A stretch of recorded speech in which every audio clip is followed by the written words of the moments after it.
My life before him was a tapestry of hopeful dreams and a quiet contentment I never truly appreciated. Until it was gone. He entered like a vibrant thread, promising to make the colors brighter and the patterns more intricate. I believed him with every fiber of my being. Our early days were a blur of laughter, shared secrets, and the kind of intimate understanding that felt destined. I thought we had something special, something resilient, something that could withstand anything. The world threw at us. Foolish me. I was so naive, so utterly blind to the subtle shifts that were already taking place beneath the surface of our perfect illusion.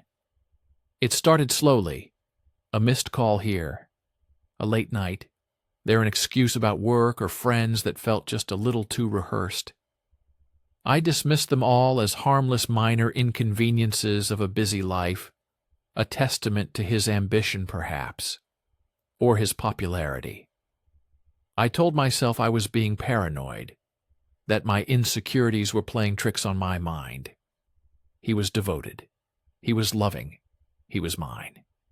He always reassured me with his easy smile and comforting touch. And I always believed him, until I couldn't anymore. The unease grew into a gnawing emptiness in my gut, a constant whisper of doubt that intensified with every passing day. I found myself analyzing every word, every gesture, searching for a truth I desperately didn't want to find. The discovery was not dramatic. No shouted accusations, no tearful confessions.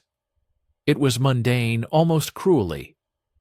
So a notification on his phone left carelessly unattended on the kitchen counter. A message from someone I didn't recognize with a playful tone that pierced through my manufactured calm, like a shard of ice. My heart pounded against my ribs, a frantic drumbeat of terror and disbelief.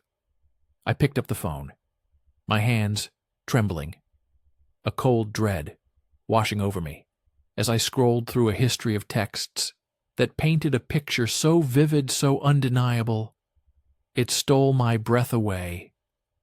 A parallel life unfolding right beneath my nose.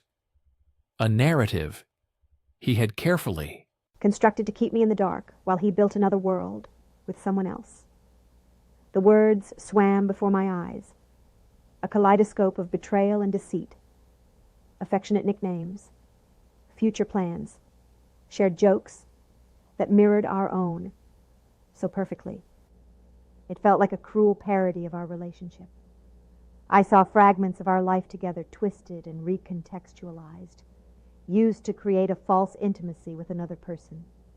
The dates, the times, the sheer volume of their interactions revealed a long-standing affair, not a momentary lapse, not a single mistake, but a deliberate, sustained act of profound betrayal. It wasn't just about the physical act. It was about the lies, the manipulation, the complete disregard for my feelings, my trust, our shared history.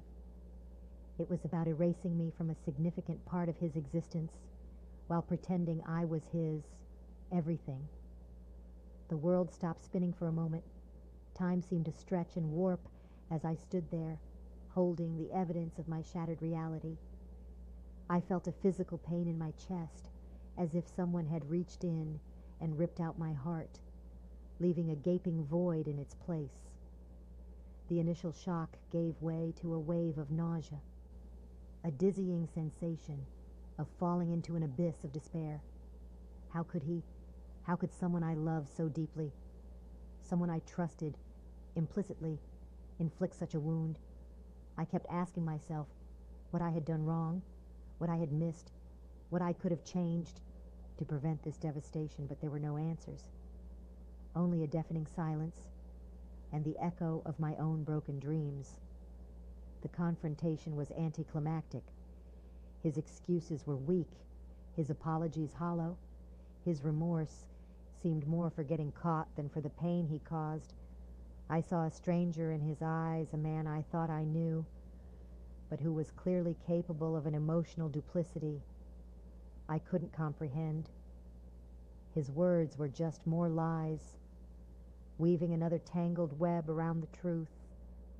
I felt an overwhelming urge to scream, to rage, to shatter everything around me. But instead a strange calm descended, a chilling clarity that told me this was the end. This was where our story ended, not with a bang, but with a whisper of a lie and the quiet crumbling of everything we had built.